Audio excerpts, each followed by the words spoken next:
Hello everyone, Darren here. Now, why am I making a video regarding the new player experience yet again? And also, like probably every other content creator out there? Well, I'm not a news channel, but I am just providing an update to the previous video. I did say that I was going to keep this info updated as more information came in and it was confirmed information. Well, um, Wargaming has released, I guess, made a official press release, so to speak, addressing this new player experience and their findings. And well, I don't know much about findings, but pretty much what resulted because of it and the actions they're going to take.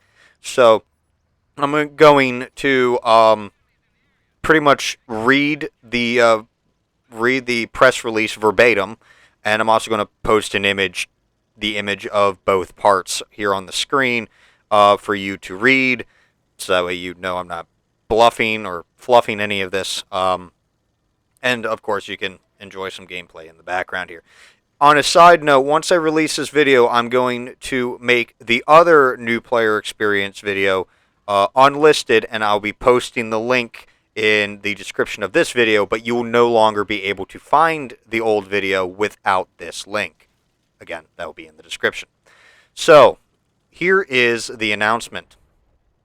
Tankers!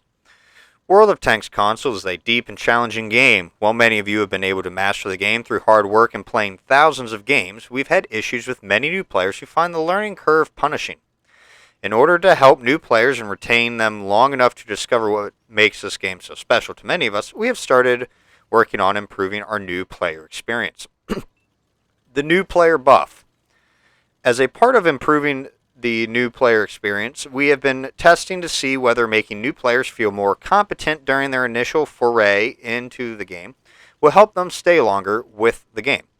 First of these tests was the new player buff, in which the past few weeks we introduced some changes to damage mechanics that affected all of you.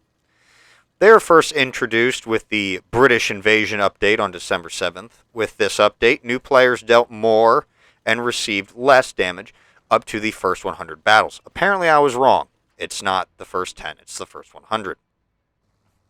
This information was not shared with you to prevent any abuse. I was right on that, since we wanted to test this implementation without tainting the results. Again, understandable and true. What we didn't take into account was that this mechanic noticeably impacted the gameplay of our veteran players, especially in the Cold War mode, mainly Era 1. Thanks to the feedback that we received from you during the first week, we immediately implemented a change on December the 14th, greatly reducing the impact on this mechanic to veterans. On December 22nd, we completely removed the damage reduction from PvP. Unfortunately, due to the holidays, we are not able to remove the damage increase for new players until January 4th. That was the first part, and that was news to me, was that there was actually a damage increase that new players received. Again, I heard rumors about it, but I did not mention it because it was not confirmed. Part 2 is that we apologize for not sharing the information earlier. Moving forward, we will be better about sharing these gameplay impacting experiments. From now on, all new players are automatically put into the Cold War co-op mode against bots by default, until they choose, that's the key word, choose to leave and enter multiplayer mode. The damage new players receive in co-op is reduced, which gives new players more time to survive and experience success. For both co-op and multiplayer modes, the current rules for damage and penetration are as following. Damage dealt per shot for all players against other players is the same at plus minus 20%. Penetration RNG for new players under 100 battles against all other players is plus 20% minus 7%. All other players is plus minus 20%, providing a floor to new players. Note, our testing of new player conditions in December generated very positive effects for new players. Not only did they play more matches on average, but they also returned to the game at a much higher rate. Future planning and training missions. Moving forward, we are planning to offer the same advantages restricted to co-op mode. PvE matches only. in both Cold War and World War II. This would be our ideal plan today, but it requires tech investment and a bit more time to develop. When it comes to training missions, there is a huge opportunity to improve teaching of several core concepts such as armor, range, aiming, and driving. We have begun to work on a new training system that we hope will equip new players with knowledge and practice to be more successful in both co-op and multiplayer. We are excited for our players to try this out within the months ahead. I understand that all of this is a very delicate topic for you. The veterans who are playing this game for many years, I want to thank each and every one of you for being a loyal player and for being so passionate about the game. And then there's a little bit more added, but that was mainly focused on Discord. So that is pretty much what it is. There is some stuff that, again, I thought was conjecture, or mentioned was conjecture at the time, but for the most part, it did come out to be true with that. Because of this, because of the tests and things like that, I'm going to stand by my statement in the old video. Again, link will be in the description since you won't be able to find it anymore post this video. That I'm completely understanding the tests happening, and I understand why they did it, and hey, it's sometimes absolutely necessary to have a actual live, breathing, real environment to test things on, because super test more than likely does not provide the same accurate information that you're going to see in the live game. So again, unfortunately, these necessary evils, well, these tests are a necessary evil to get actual accurate data. Now, that is my stance on it.